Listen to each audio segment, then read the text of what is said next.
Thank you very much. Yes, sir. Good afternoon. My name is Stephen Dow. I'm the Executive Director of Community Action Project of Tulsa, a community-based organization that was involved in establishing pre-K as state policy in Oklahoma back in 1998 and has been involved in implementing it across the city of Tulsa with 3 major school district partners since then.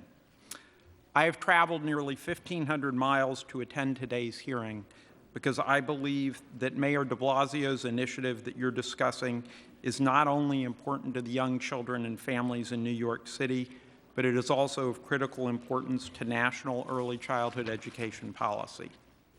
Wow. Nearly 2 decades ago, cognizant of the unfortunate fact that the achievement gap that is manifest at the time of kindergarten entry only widens as children get older, despite decades of K-12 common education reform efforts, we in Oklahoma set out to develop a different kind of educational reform strategy, one that focused on narrowing, if not trying to eliminate entirely, the achievement gap before children entered kindergarten.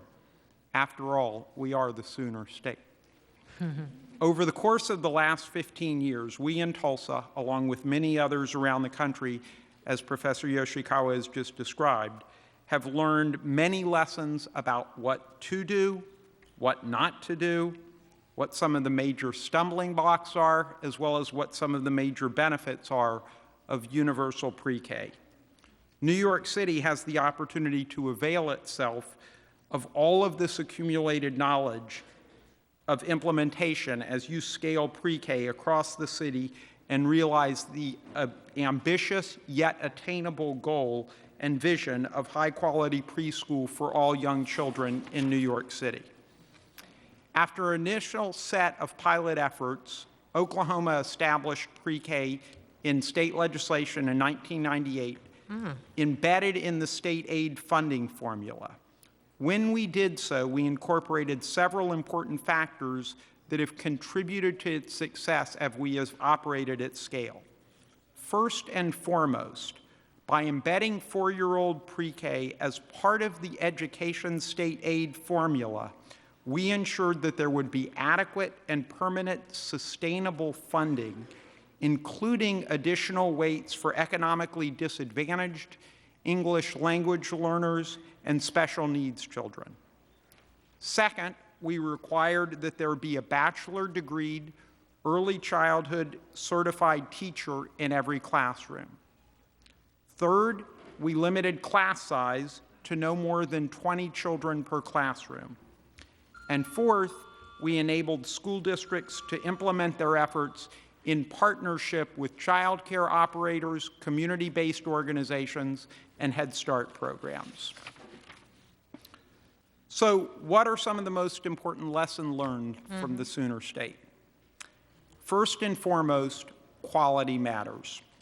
And quality is a function of having a skilled and talented teacher and workforce along with an effective evidence-based curriculum. Unfortunately, for far too many years, we have not valued teachers and educators generally, but we've been especially bad as a society in paying decent wages and salaries to people who work with our youngest children. So it is no surprise that the overall workforce of teachers who have the training and expertise to deliver effective and quality preschool is often wanting. We faced that exact problem in Oklahoma when we enacted universal pre-K in 1998. And as we went about expanding preschool, we made the critical decision to pay early childhood education teachers salaries that were commensurate with what other teachers in the community were paid. But although our setting initial compensation levels initially was necessary, it was not sufficient to ensure that teachers would come into pre-K classrooms. I so apologize. I've gotten so in tune to you that I forgot that the buzzer went off quite a few minutes ago, and I apologize for that. I would ask you to begin to conclude your comments. They're fascinating, though. Sure. Well, what I will say is that what we needed to do, and thankfully were able to do, to ensure the long-term sustainability of their positions by having a permanent source of funding for the operations in the classroom. And as a result of that important initial strategic decision, we have been able to attract and retain the quality of the workforce that has enabled us to implement a scaled, high-quality program that has been able to generate the kind of results that Professor Yoshikawa has described. And I will be happy to submit the remainder of my testimony in writing for review of the council. I just want to thank you so much for coming over 1,500 miles today. It's quite humbling that you have come here because you recognize that the national significance of what we're working to do here in New York. And I thank you both for your testimony. And I want to open it up to my colleagues because what you've done is provided solutions that we can utilize here in New York. So I thank you so much for your testimony, for your patience today. And now I will turn it over to my co-chair, Councilmember Drum, who has questions, as I believe also does Councilmember Barron. So in Mr. Yoshikawa's written testimony, I don't know if you hit it when you were speaking, there's the issue of the second year of preschool, which shows additional benefits. Can you describe that a little bit for me and put it on record in terms of 1 year for 4-year-olds is good, but even more time is better? And what are your feelings on that? And although the gain is smaller in the second year from what I'm reading here. Yes, the existing studies show that there are benefits from a second year of preschool. They're not always double the benefits of 1 year, and we think that one of the reasons might be that there needs to be careful attention to the sequencing of instruction in the classroom. So if there is a second year, ensure that, for example, it's not 3- and 4-year-olds in essentially the same classroom with the same level of instruction for 2 years, but that the second year builds on what was learned in the first year. So we think there has to be careful attention in the curricula, in the instruction, in the professional development around the sequencing.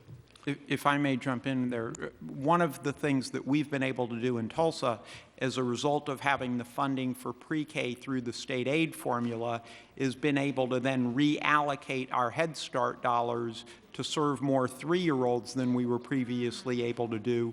So those most at-risk children are in fact getting the 2 years of preschool that I think we really want to make sure they get. That's an excellent point. Mm-hmm. Thank you.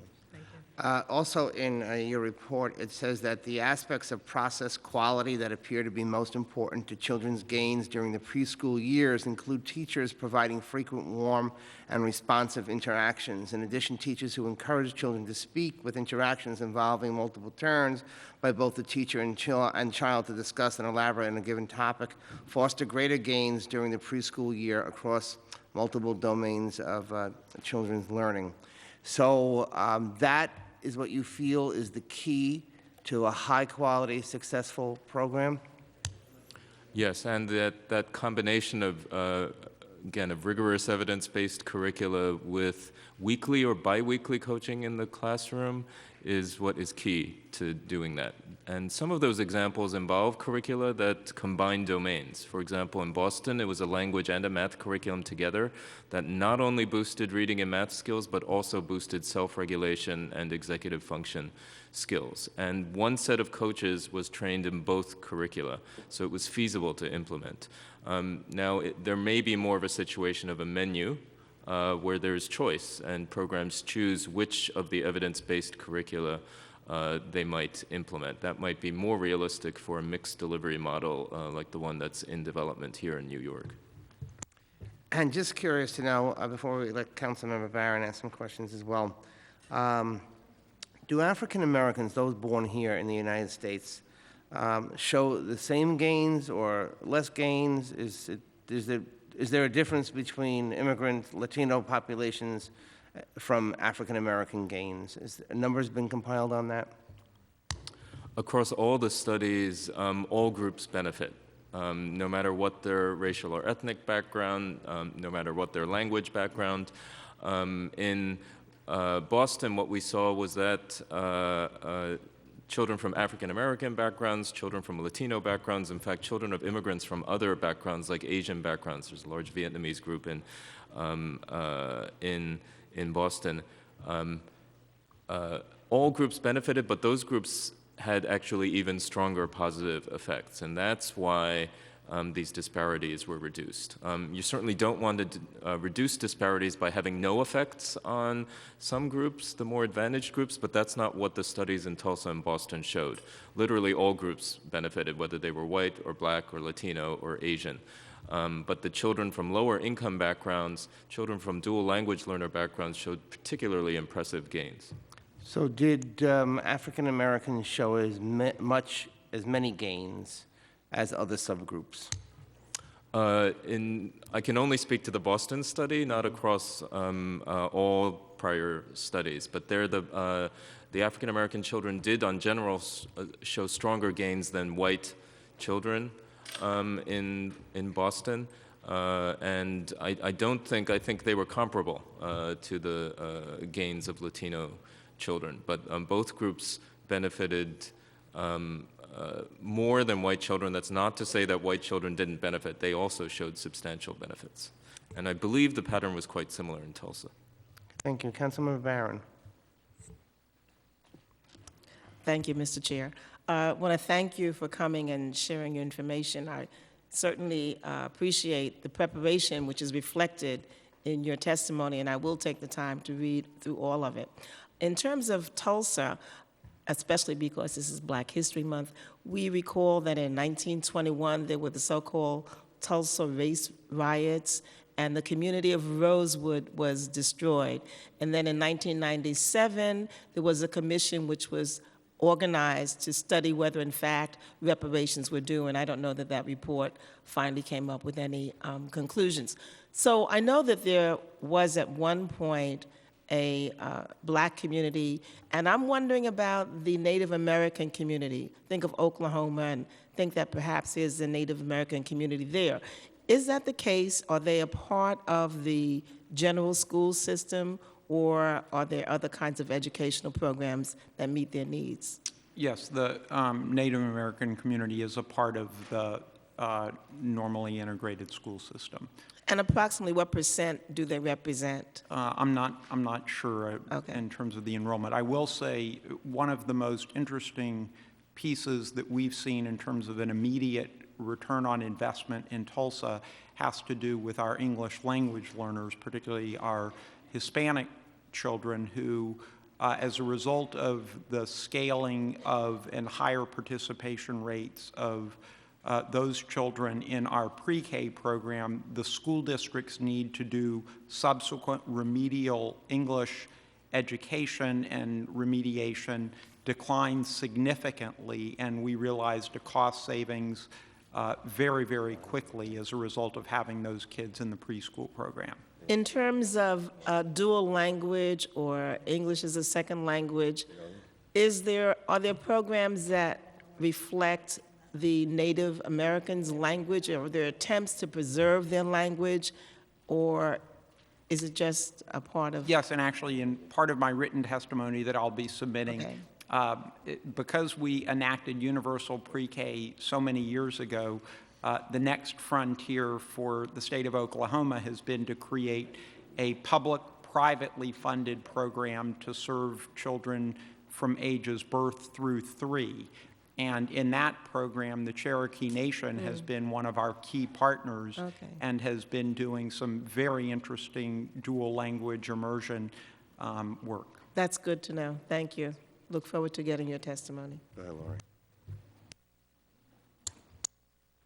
Thank you so very much for your testimony today. It was very much appreciated, and thank you for sharing your national experiences with us here in New York City. Thank you.